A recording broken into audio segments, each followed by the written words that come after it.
So, so I was down there for 2 weeks during the sunshine and the storms Uh-huh. and had a blast. I was there by myself most of the time. I'll tell you, I had just moved in this new house and it had tired me out, so I left. So, Well, we're thrilled to have you on today, and of course, we're thrilled that Cindy could be on.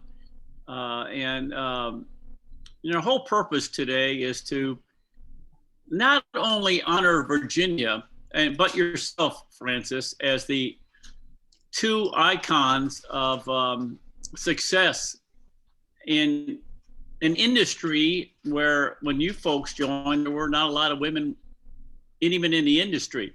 You know, when Virginia was at Waddell and Reed, I did not know of another. When I joined, she was the only female in the hierarchy, and Art promoted her to regional division manager, which is like an RVP today, and that was, she was the only one at Waddell and Reed. So the industry never really had a lot of females, and of course Virginia came and opened the door for anyone who wanted to succeed to come here.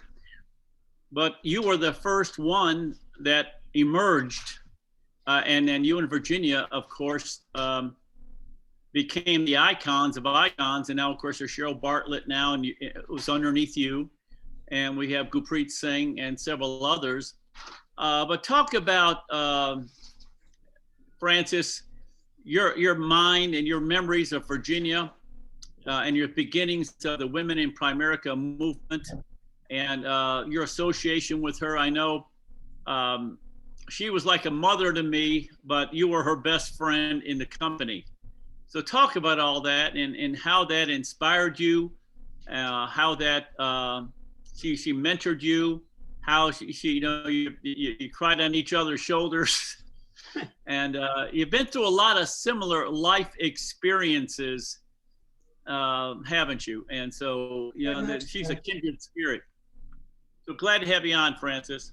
I'm happy to be here. It's always my pleasure to work with you anytime, Bill, and the team that you've put together. But I also am always honored when I have a chance to talk about and honor my good friend Jenny Carter. And I promised myself, after I got Cindy, I had a little note from Cindy earlier, and I promised myself I was not going to start this out by being emotional. And I'm already fighting that right now, but because I can tell you this, you know, this is the season of the year. We're approaching her birthday. I don't remember the exact date of her death, but I remember her birthday very well. Yeah. And June I know 18th was the day of her death, and then July 1st is her, July 1st is her birthday. You've been 102 years old. Oh my goodness. I just, you know, she seemed like she was 50 when she passed away. You never thought of Jenny in terms of age. But, you know, when you ask me questions about that, and ask me to talk about it, I have to tell you that the first time I met Virginia, I was recruited by Hubert Humphrey, and he was out in Colorado. He recruited me by phone, and he asked me to go to Atlanta to a fast start school. And he said, I want you to look up a lady named Virginia Carter, and she will be looking out for you.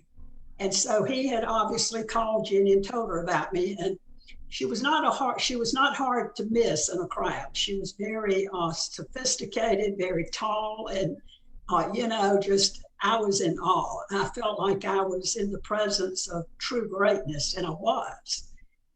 But that's how I felt, even though I didn't really know the whole story. And Virginia, in Virginia fashion, was just so, she was so kind.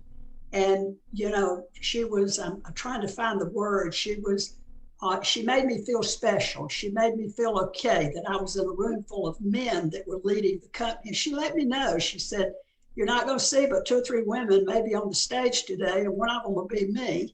And I'm not even sure if they'll have another one. So she warned me that it was a man's world. And we struck up a friendship right away. So she said, you can always call on me. And I knew that. I want to just tell you my opinion of Jenny Carter from the first time I met her but my opinion became very much the fact, the way it was as I got to know her. I mean, Jenny was a person who was tough. She was referred to as a very tough woman in a very tough industry. And I was told that about her. But Virginia Carter was a true lady. She grew up in the South, and she grew up with brothers and a businessman as a father. But Virginia carried the mantle of a lady so well right up until her final hours. She was always respectful, kind, but strong. And when I thought of her as being tough, of course, I knew the tough side of Jenny, probably as you and myself maybe knew her, and I'm sure Cindy, we knew her very well. And I definitely knew the tough side because we fought the fight together. And I knew I could depend on her. There was nothing weak about Jenny Carter. She was strong. What she believed in, she stood for, and she could explain what she believed in. She gave a reason for her.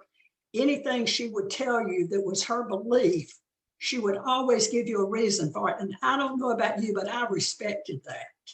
It was not just her attitude or her opinion or how she thought about things. She could back up her thinking. She was very smart. And, so Jenny will always go down in the history of my mind and the people that I know that knew her well as a woman of integrity, a woman who would fight for what she believed in. And if she loved you, she loved you. She loved her family unconditionally. She was constantly, you knew about that from the time you met her. She was always, first and foremost, a mother, a friend. And, I'm describing somebody that I think describes greatness. I think that's what greatness is composed of. That's what it takes to become an icon, a person who will live on beyond this, her living here. Her work in Primerica and in life will carry on. And I'm watching these young women fight to become the Jenny Carter Award winners. I mean, they start, I've got 4 or 5 of them that are already calling me and telling me they want my direction and help, because when the next one comes around, they want to be it. Women are looking forward to being, and some these people were not around at the time that Jenny left us a few years ago, but they want to be like her because they've heard the stories. If you look at the legacy of Jenny and her family and her business, and you're a part of that business, Bill, she respected you and loved you dearly. She told me over and over, she said, Bill Arunda's not related to me, but he is. He's like my family. And he, so we know that when we think of her, we could always count on her. And, I'm kind of skipping around a little bit. I met her at that Fast Start School, instant friends. I looked up to her with a lot of respect, and I looked to her for her guidance as a female in business. And I remember one time she said, because she could always be a little bit funny, about being one of the few women, she said, the good thing about this, Francis, is we don't have to stand in line when they have a bathroom break.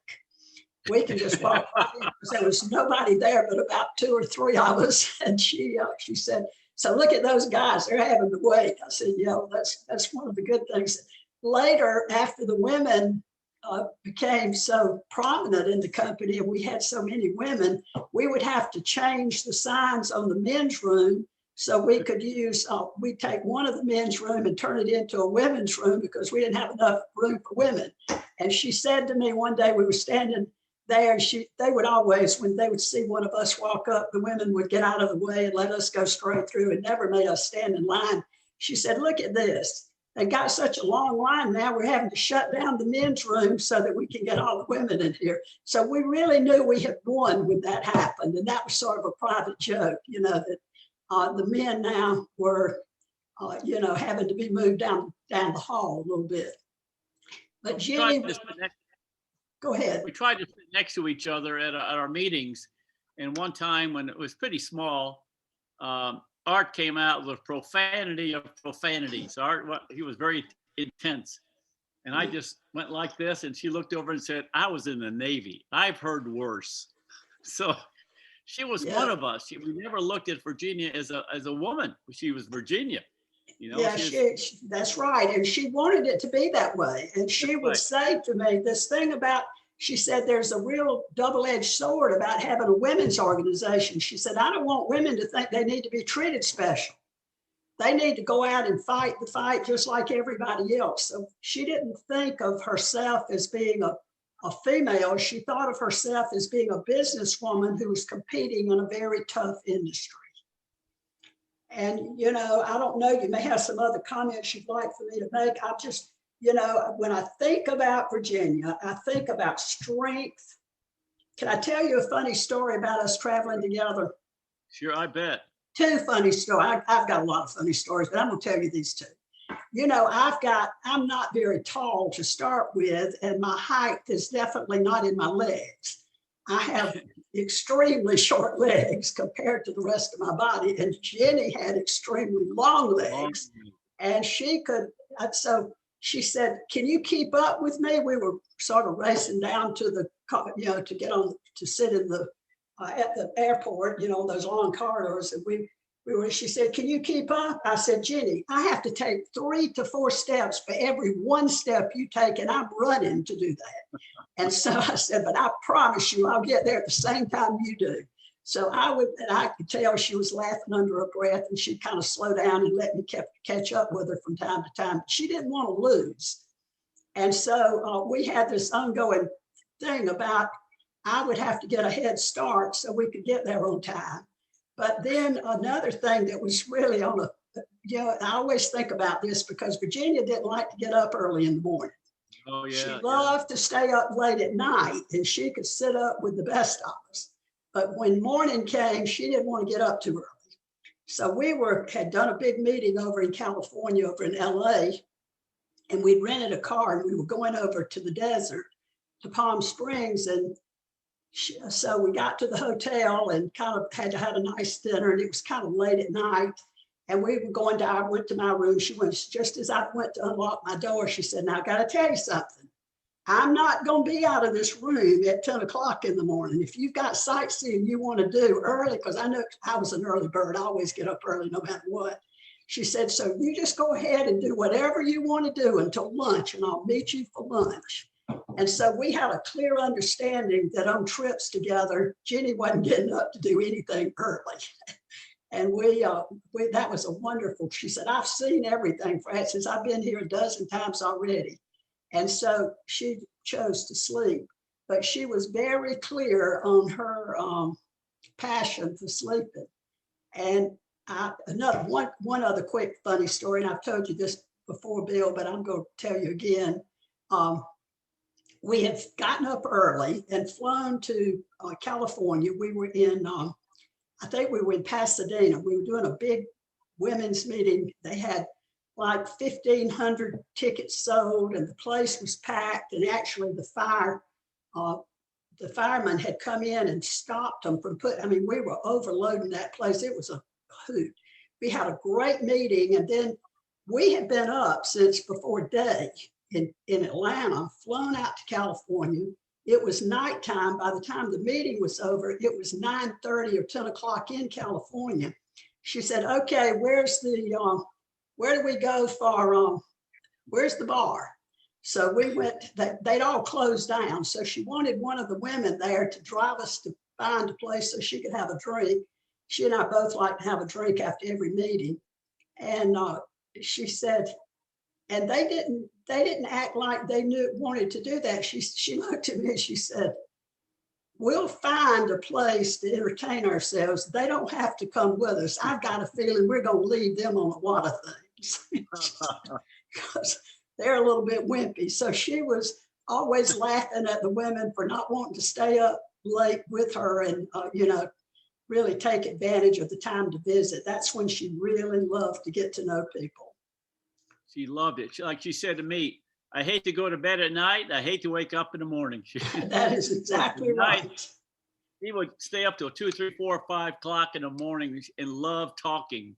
Yeah, she loved Cindy, that after the meetings and talking to people and asking yes. them questions. That was her favorite time to visit. So Well, she you and I and visited by herself in California. Those California girls went to bed early. well, Frances, you and Virginia are memorable in that you are royalty in our company and still are.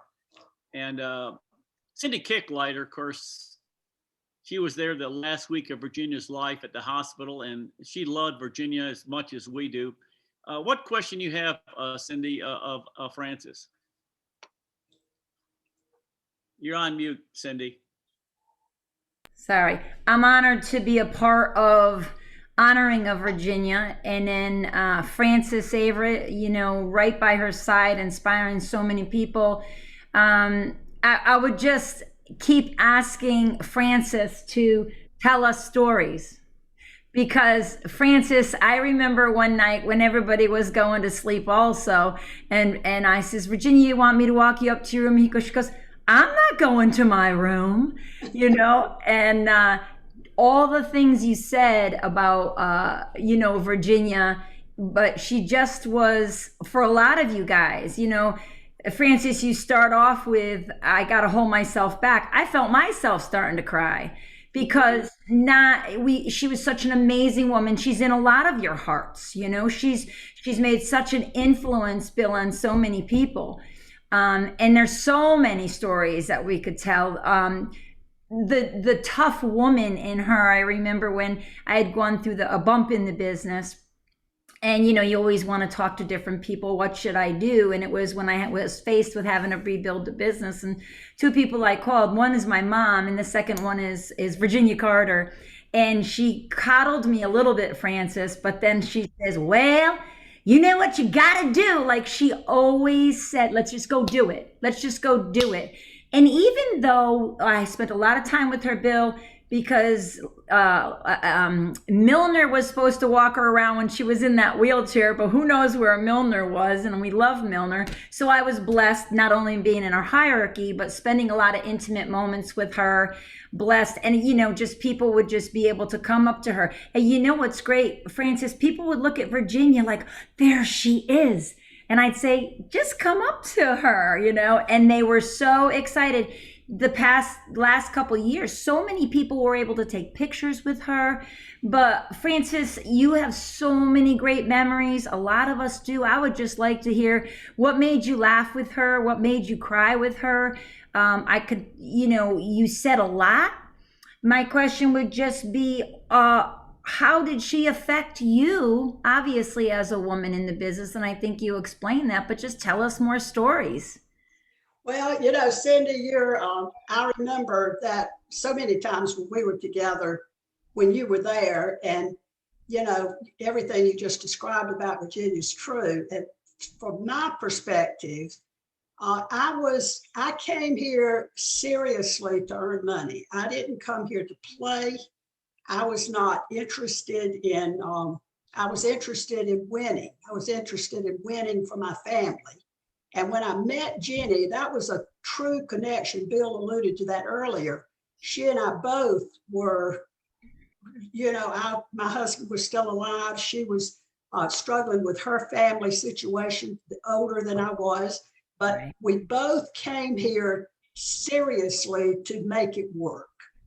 And so what she influenced me with the most was that she never lost sight of that. Virginia had incredible respect for her daddy, her brothers, her family heritage. I shared that with her. Not that we were in the same family, but we both grew up in families that had those same traditions.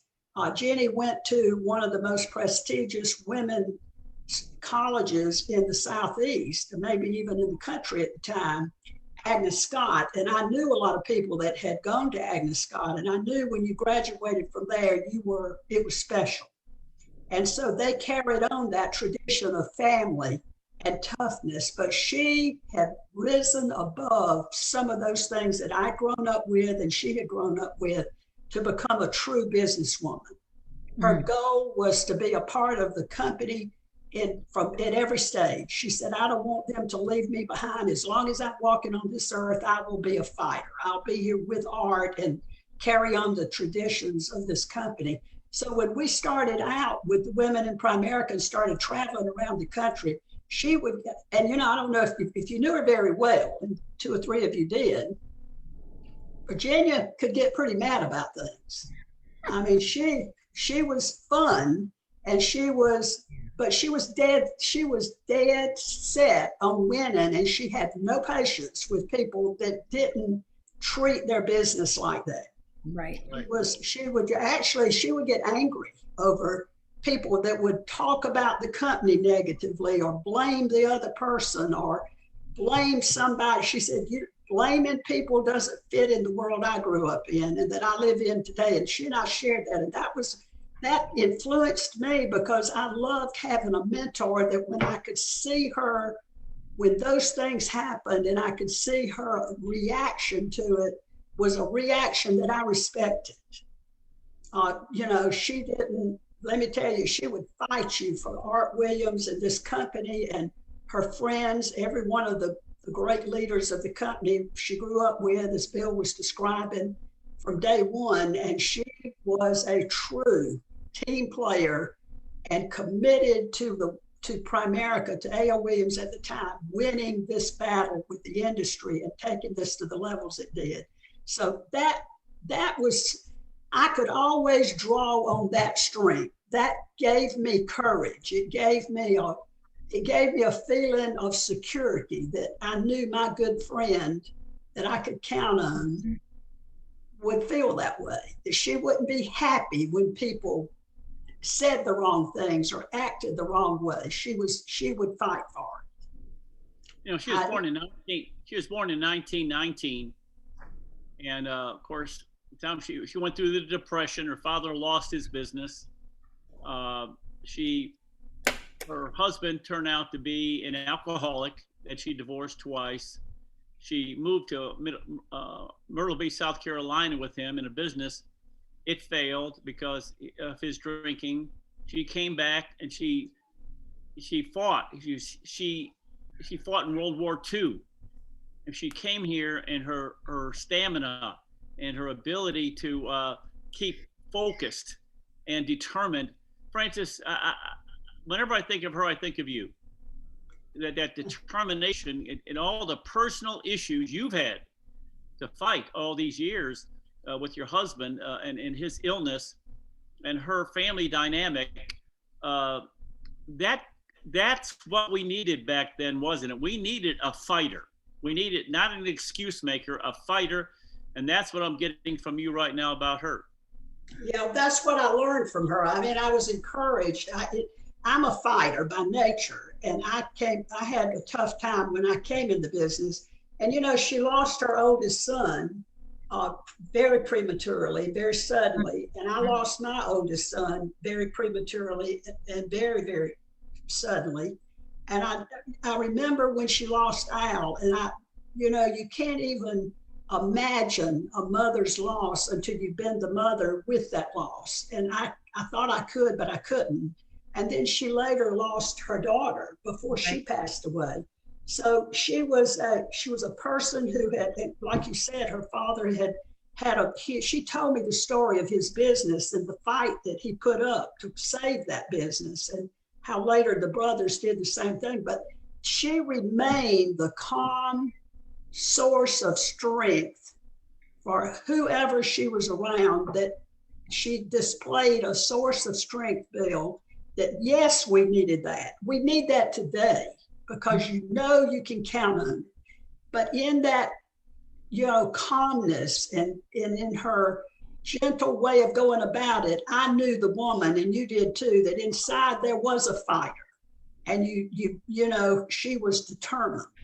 And those things, if those don't encourage you, I don't know what. But I was very blessed. I had a chance to get to know Jenny very young, as a very young age in the business. I got a chance to get to know her very well. We became great friends. I would say she was my best friend in the business in especially those last years.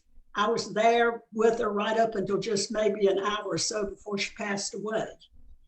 And yeah, I got to tell you this, I think it was about 2 days, Bill, before her last day. And she had family all around her, and she asked them to leave, that she wanted to talk to me for a minute. She said, I need to talk to Frances. And she, when they left the room, with total clarity and that strength in her eyes that I can just see it when I talk about it, she looked up at me and she said, Frances, go tell those women we need more than 2 people in this club. I want them to get busy and get it done. She said, so you go tell those women to let's get it done. And that she was talking about becoming $1 million earner. And it was, you know, to see that, because I remember that night that I was given my recognition for becoming $1 million earner, and I was slightly ahead of her. I mean, slightly. I don't even know what the number, it was so slow, but she knew the numbers. And she said, well, I never thought I'd see the day when you would beat me in the numbers. I said, Jenny, let me tell you something. I will never beat you in the numbers. What it took for you to get to $1 million was so much more than I had to do. And I tell the women today, what you have to do to get to $1 million is nothing compared to what it was back in those days. The real champions that fought the fight, and we needed a Jenny Carter. Art Williams knew that. He says it constantly. We all needed the fighting spirit, the winning spirit, the sincerely gentle nature that was inside that woman. We needed that. It gave us so many different, I said at her funeral, I said, you know, Jenny Carter's speeches was the way she lived her life. It was not what she stood at the podium and said. She lived her talks every single day, every step of the way. You know, when I saw her in the hospital before she passed, she took it because the business was starting to boom. Right about that, things were starting to really turn around and do good, because she passed away right after the IPO, 3 months after the IPO, 2.5 months. And she looked at me and said, this is a bad time for this to be happening. That sounds like Virginia. Yeah, that's exactly how she looked at it. Yes, she looked at it, you know, her last words were to me, you go tell those women to get after it. We need more people in this club. She was, whatever she was doing it with 120%. You know, all the years I knew her, I never heard her say one bad thing about another human being. Well, she wouldn't let anybody, she wouldn't do it, she wouldn't let you do it. She didn't let people, gossip was not part of her who she was. When you started, she would always say, you can always find the things that are wrong easily. What we've got to do is always look for what's right. Those were some of her favorite words. Let's look for what's right, because we all have a role to play. She truly lived the character that she, you know, wanted you to see her as. She lived it every day. You know, if she had somebody that disagreed with her down deep, sorry, my wife's computer. Okay, yeah, she would, worst thing she would ever say when somebody frustrated, bless their pointy heads. Bless their pointy heads. That Virginia, and I wish I had 1,000 of them, because she refused. She never lowered herself to get into that mental frame of mind. And Cindy, what other thoughts of character did you get from glean from Virginia, Cindy? Well, Frances, I'll make sure I'm on. Frances has really said all of them, and I think tough and fun and serious and everything. I mean, she really is also an all-around Southern belle, but with a heart, a Proverbs 31 woman, you know, and just everything that Frances, you had said. I have another question for you, Frances, though. Elaborate a little bit about the legacy from Primerica she's left behind. I mean, you know, I say Virginia Carter has been gone for years, but we're growing still. Talk about that. Well, when you think of the legacy and her, she did the same thing I did. And I think most of us come here to fight for our families first. That's what we should do. And she did. And she built a company that, is living long beyond her work. I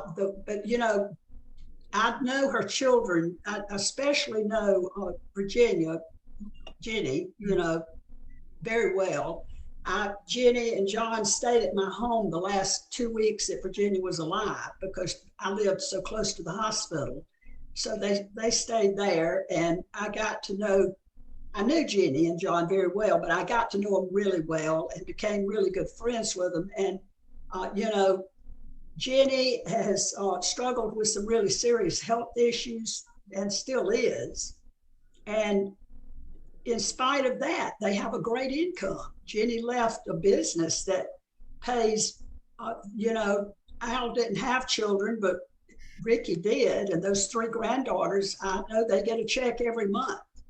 And they're, they have, so the legacy of the finances of what this company does and building a company within a company that will go on and have a recurring income stream. Jenny did that. The true legacy, I think, goes way beyond money to me. I tell my kids that all the time. I want you to know I'm happy that we have a company within a company that has great income potential for many years after I'm here. But what I want you to remember is what causes that to happen. Mm-hmm. And Jenny left the legacy, I think, that Art Williams really wanted Primerica A.L. Williams to have, that we built companies for families and that we did what was right. And we but we were tough with the way, people, I think, sometimes misunderstand Jenny and Art and several of the leaders when they say, well, I thought that they always cared more about people. They cared enough about people to be strong enough to build a legacy. Mm-hmm. It takes incredible strength to build something that will last. You can't be easy and, pampering. And I know she didn't pamper you, Cindy. I watched how she took you through some tough times. I was there, in some of those conversations, actually. Jenny had that ability to know that it went way beyond the moment. Because let me tell you something, that woman had a heart that was bigger than, I don't know how her body held it. She had a huge heart for people. She empathized, she cared when things were not going right, but she didn't care to the point that she would allow them to weaken in their weakest moments. She cared enough to give them strength in their weakest moments. And I think that's probably something that her children I hope will pass on to the grandchildren that are now coming along. I know she's got some, 2 or 3 grandchildren that are great grandchildren. And so her legacy with her family is one thing, but the legacy with women in Primerica and all of Primerica is bigger than sometimes I think we really can describe. Frances, when I did go through one of those bumps, here's Virginia, and I am in her hierarchy, but one of those bumps, she jumped on a plane, came up to Connecticut, bunch of us women sat in my kitchen, and she created the WIT team, whatever it takes. And Ginny just sat there, Bill, in my kitchen, just designing this plan for us women. And it was just memorable, but who does that? The heart that we love her, but she loved us so much, and those were memorable moments for us. And just like you said, she kicked me a couple times. Okay, you just know what you got to do. There was minimal empathy, but lots of love. Minimal empathy, but lots of love out of that woman. And I'll tell you, not just the women, there's many men that couldn't keep up to her pace, which is pretty, it's awesome. It was great to know her. And I say, God, I'm blessed to have had that bump because I might not have had her in my kitchen creating the WIT team. And one last, when I was with her on those final days, one of the things she said to me, and she did talk about the women. She said these women got to get tough, and she reached out to me. She goes, I'm going to hand you the torch. You tell those women, hand you the torch, that we as women have to carry on the legacy and the toughness of Virginia Carter and Frances. Obviously, side by side, you're also carrying that torch for so many of us. So the legacy that Virginia has created, you also are, but you're not a meaning you're not, we don't talk about you. We get to have you right now. So we're very blessed. And thank you, Cindy. And I tell you, it's such an honor for me to, look back on the years when you come into the business, you come here. I came here during some tough times, and I came here to fight the fight for my family. But when you're going through that, you don't even realize sometimes what the history books are going to say and what lives you're going to influence. See, I think Primerica I think we've still got so many people that love to hear the story of a tough lady, a person that could remain a true lady, a true kind spirit, somebody that represented her family with class and her business with class, but could fight the fight right up to the end to make sure that this company would last for generations. She did that. She cared about that. Yeah. Frances, how did the Women in Primerica thing start? What were the discussions? What was that like back then? Well, we had, there had been a lot of discussion about the fact we should have some meetings for women and that kind of thing. And and then Joe Plameri came along, and nobody really was anxious to do that at the time. But then when Joe came along, he said to us one day, he said, only, I think it was 16% of our recruits are women. And he referred me to some books that had been written about what was happening in the business world. He said, households today is a 2-income earning family. We're missing 50% of the workforce. We're only getting 16% of that half of the workforce. What's wrong?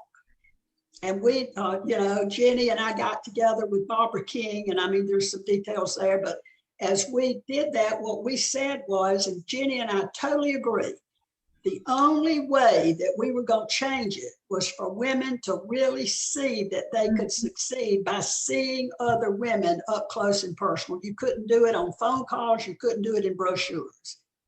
So we talked Joe he supported us in this way. He said, the company will get the venues, and because we weren't going to go put our money down to get the venues to have the meetings, and then but you'll have to sell tickets to pay the company back for the cost of the venues, but he wouldn't pay for our travel. So Jenny and I agreed that we would buy our own plane tickets, pay for our own hotel rooms, and travel across the country. We had 16 cities, and we went to those 16 cities in 90 days. And that's getting there on Friday, doing a leaders meeting, doing an all-day meeting Saturday, and then traveling back home on Sunday. We did that. I forgot how many weekends it was, but for 90 days, we covered 16 major cities, and every event was packed. We oversold every single event. We could have sold half again as many tickets. And so it was quite a success. And then we started the strategy. So she and I, we put together a group, and this is interesting. Cindy probably remembers this. We put together a group of women that we asked them to come to Atlanta to share what we were planning to do and to be a part in their location of putting those meetings together. And we couldn't find 30 women making $30,000 a year. It was just a few of us making the money we were making. And it took a whole page, a leader sheet. It took the entire page, 50 women we could get to $30,000. That's amazing. And look at what we're doing today. I mean, and one of the things we said, Jenny and I both talked about it extensively in our traveling. I mean, as we were talking about what we were going to focus on and what we wanted to do. And she said, the first thing we've got to do is we've got to get these women to understand they can make money. They've got to get their, lift their sights. They've got to see that this is a place where 100,000 should be minimum income. And Cindy, you probably remember those days when you were on the leaders team speaking on the stage if you were making 30,000. That we can't do that today. I mean, it's so amazing. So she and I were both very concerned, Bill, about not only what Joe was concerned about. We wanted more women to join the company, but we wanted the women that joined to make a lot of money. And we felt like that the only way we were going to change the deal was to get out there and be with them. And we did that. We would get in on Friday night, meet with all of the RVPs in the area, do the meeting on Saturday, and then on Saturday night, do the after the meeting with the key leaders. And we got to know those women. She and I got to know those women up close and personal, and how they were thinking and what they needed to do. And the men got excited because they wanted their women in their business to come and hear what was going on, because it took on a really fast growth. Well, Frances, what were some of the things that she wanted to make sure when she had those intimate meetings after the meetings? What were they like? What would they talk about? What was the common theme? The common theme was that this is not about men and women. This is about women. This is about you fighting the fight for your family. It doesn't matter what your role in your family may be to be the lead person or the only person, like she and I were. She said, but you can't make excuses about it. You can't look at it and say, well, the men do this. We didn't allow any of that conversation ever. The conversation was about what have I got to do to grow my business, to focus on my income and make it work for my family. And that's all we would talk about. And let me tell you, Jenny was tough. Like Cindy said earlier, if anybody started, I call it wimpy conversations, excuse making, excuses don't count in the big league was one of our favorite expressions. And the women knew that. They knew when they came to Jenny and to myself, they didn't come here to get our sympathy about being a woman and how bad it was to have the way men treated them. I always thought that they got treated the way they set themselves up to be treated. I said, you want your husband to respect you, you want your leader to respect you, go make money. I never had a problem. I mean, I made money from day one. Jenny made money from day one. Nobody ever disrespected us. Right. So we talked about money, Bill. We talked about their income and not making excuses. Well, what did she personally help you overcome in your early days? Maybe not from a Women in Primerica standpoint, but just from a friend. I grew up in a community that's deep South. We were in agriculture. I had a dad that was a businessman and only had daughters.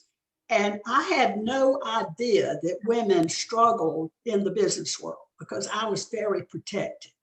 Jenny, on the other hand, had been through the fight in business with watching her dad and my dad was in World War II. She was in World War II. She had experience that I didn't have. So I came out not understanding exactly what I was going to be facing.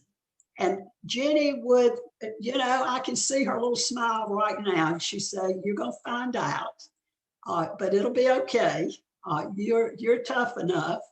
That she would say to me, because, I found out how people could be a little bit cruel. And she said, Frances, just go beat them. Just go kick their butt with the numbers. And that's, and you're going to be fine. And I could rely on that, Bill. I mean, I could go back to my hometown where it was really a man's world and a little bit, and my husband was sick and hated that he couldn't stand the way people treated women in business. And, it was Jenny that would just always, I could just see that smile on her face, like, you'll learn, you'll get it. You're going to be okay. I think you're going to take some of these people out, so the competitive spirit was always you win with competition. You win by saying, forget the level playing field, forget the disadvantages and the advantages, and just go win anyway. That level playing field was her biggest, was the fight. Well, tell us about how she loved Art Williams and what Art Williams meant to her, and what did Art mean to you? Well, I think if I say what it meant to her, it's the same thing it meant to me. Art's vision was so big and could go out because he could see so far beyond what most people could see and where we could go with this. But he had a very good way of taking you from where you were and helping you see that. And Virginia she respected Art's vision. We talked about that a lot. That was one of our favorite discussions, was what a visionary he was and how fortunate we were to have somebody seeing the way. And then, she had an incredible respect for his simplicity and leadership and the A.O. Williams way. I mean, I just got that, but I read that book probably about once every 90 days. I go back and reread the A.O. Williams way because, she would tell you, Art just made the complicated simple. And if you just follow it, it works. And when you're dealing with people, I mean, her ability to follow what Art taught, because I think when you're taught by example, like Art did and like Jenny did, you learn better. You truly internalize the methods. And I think that's what I was thinking about this, Bill, after you called me the other day. I thought, if Jenny were here and I were to sit down with her this week and have a conversation about women in Primerica and about Primerica in general, and what our next moves would be and what our next goals would be, I wonder what Jenny would say. And I didn't have to wonder very long. It took me about a second. I knew exactly what she would say. She'd say, you do exactly the same thing we always did. You go out there and set another goal. You build another RVP. You go take the RVP. She always wanted her RVPs on her team and anybody else that was around her to look at themselves in the mirror and say, the past doesn't matter. It's the future that counts, and you've got a bright future and you can turn it around. And I know she would be saying those same things. We just need to let all these RVPs know they need to turn it up. They need to get this thing done. It's a great time to be in business. And, she had a 15-year game plan that she wrote. I think it was the year before she died. And she wasn't supposed to die that quick. She fell and injured herself, and it was a little bit. She would have lived a little bit longer. But let me tell you, she would be. If I was talking to her today, Bill, and you were talking to her today, she would tell us the same thing that's in the A.O. Williams way. So go read it. That's exactly. She loved Art Williams. She didn't just love Art Williams. She loved him with a respect, but she loved him as a person, her heart. But she loved him because of what he stood for. He stood for the same things she stood for, the character. Art didn't have anything different than Jenny. When Jenny grew up in Georgia, she grew up with exactly the same principles that Art Williams grew up with and that he brought to this company. It was not hard for her to learn the Art A.O. Williams way. She was practicing that before Art. I would say before Art could write.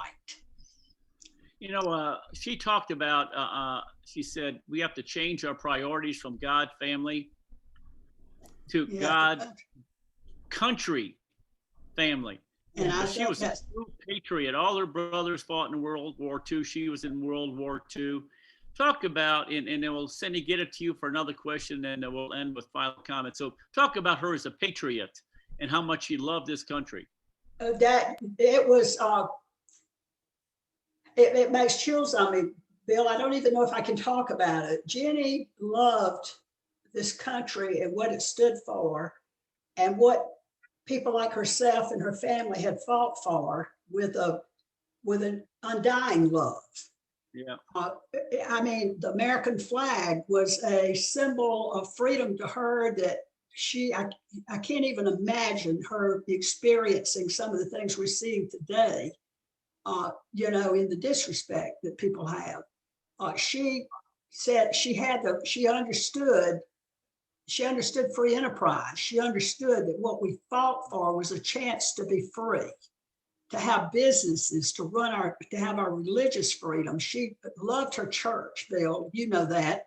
She loved her church. She talked to me about her religion and about her faith, more about her faith than anything else. When my husband died, I remember comments that she made to me that were so encouraging and so profound. And then, as we went through several different things together, my illness, and then she had some issues.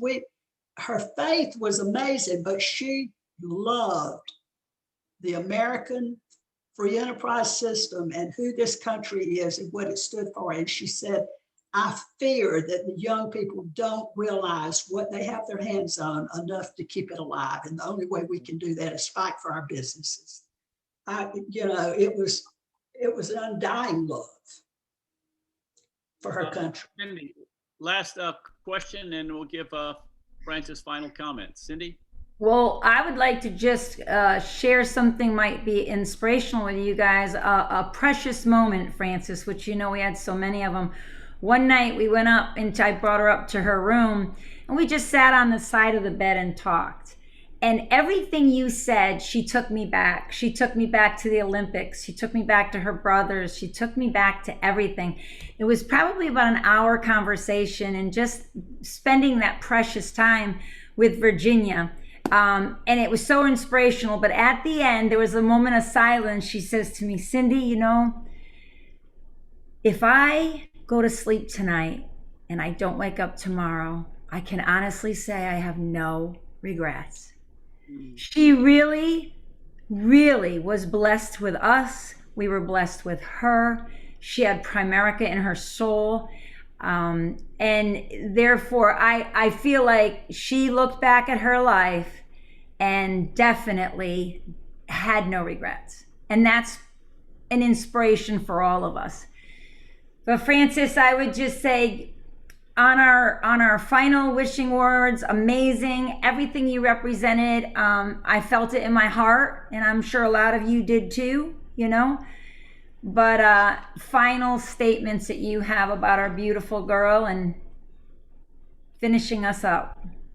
Well, thank you, Cindy, and thank you, Bill. And I thank you for continuing to have these reminders of this special leader. I think about our company today, Bill, and it's so important that we remember that Art Williams came here to do something that was much bigger than him.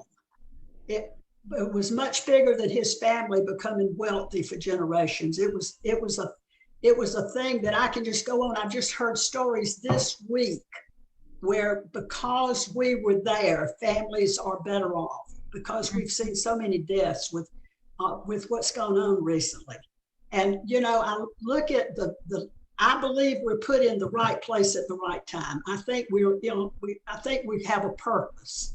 Jenny believed that we have a purpose, and her purpose was to be one of the strong 7 people that worked with Art, alongside of Art, to bring this company to the place that it is today and to the opportunity that it is. And if the free enterprise system is going to survive, it's got to be done with people who have learned about it by experiencing it. Mm-hmm.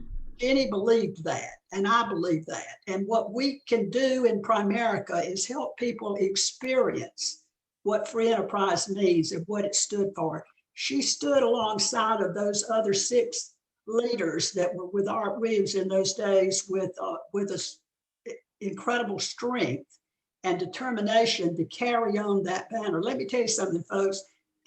And Bill, I just, I respect you so much and am so thankful for you and Andy Young and some of the men that are leading, that are continuing to bring what this company stood for and how we built it to the forefront. And Cindy, as you've been a spokesperson for women in Primerica, for the for leadership and standing tall, even when your physical strength was really not doing you too well. Those are the kind of leaders that build great things. Those are the kind of people that make it carry on. I don't want this to be a business that we can talk about. I mean, I live a great life. I have a 650-acre farm that is gorgeous. I have a lake that's 35 acres. My grandchildren are running around out there on these little fast machines, and they're hunting deer in the fall, and they're hunting ducks when they're supposed to, and they're just having the time of their life. Because I built a company within a company that allows us to do that. And that company that we built will continue to carry on. But guess what? Somebody's got to be strong about it now. Things don't last forever. And Jenny knew that. And what Jenny knew, along with Art and the other leaders, we need leaders right now to step up and recognize what it took to get us here and what it's going to take to keep us here for generations.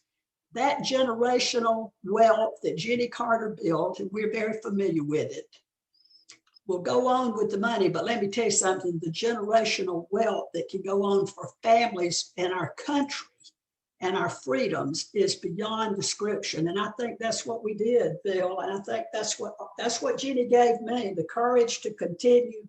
Because when she would talk about that stuff, my heart would swell because I believed it too. And I'm just very thankful I had a chance to be a friend with Jenny, to have her as a mentor, but to call her one of my best friends and an influential person in my life and in my family's life.